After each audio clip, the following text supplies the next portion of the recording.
বিসমিল্লাহির রহমানির রহিম। ও দিনী ভাই, ও দিনী বোন, আজকে আপনাদের সামনে অন্য ধর্ম থেকে আসা মুসলিমদের মধ্যে 10টি কথা ও কাজ নিয়ে কথা বলবো ইনশাল্লাহ।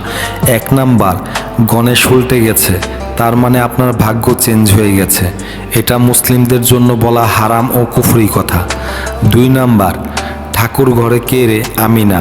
এটাও অনেক মুসলিম বলে থাকে, এটাও কোনো ইসলামিক কথা না, অন্য ধর্ম থেকে ধার করে নেওয়া। 3 নাম্বার, এটা করলে কি মহাভারত অশুদ্ধ হয়ে যাবে? এটাও ইসলামিক কোনো কথা না, অন্য ধর্ম থেকে ধার করে নেওয়া। 4 নাম্বার, মেয়েদের গায়ে হলুদ, অন্য ধর্ম থেকে ধার করে নেওয়া এবং এতে রয়েছে বেহায়াপনা ও অশ্লীলতায় ভরা। 5 নাম্বার, ঘরে কাউকে লক্ষ্মী বা অলক্ষ্মী বলে সম্বোধন করা বা ডাকা, এটাও অন্য ধর্ম থেকে ধার করে নেওয়া।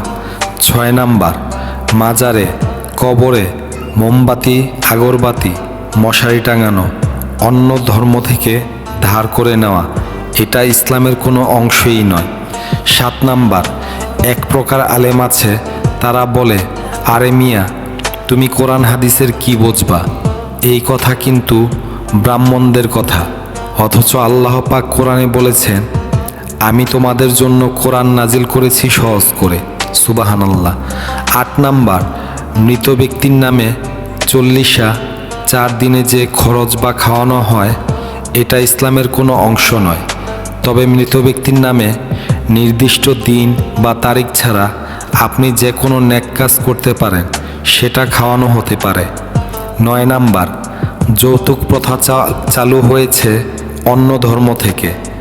ইসলামে ছিল দেনমোহর, যেটা যৌতুকের সম্পূর্ণ বিপরীত।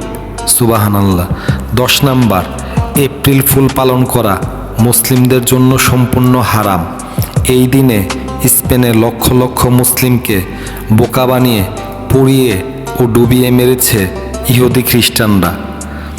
ও দিনী ভাই, ও দিনী বোন, যদি ভিডিওটি ভালো লাগে তাহলে চ্যানেলটি সাবস্ক্রাইব, লাইক, কমেন্টস ও বন্ধুদের মাঝে বেশি বেশি শেয়ার করে সবাইকে সচেতন করবেন ইনশাল্লাহ। দ্বীন ইসলাম জিন্দাবাদ।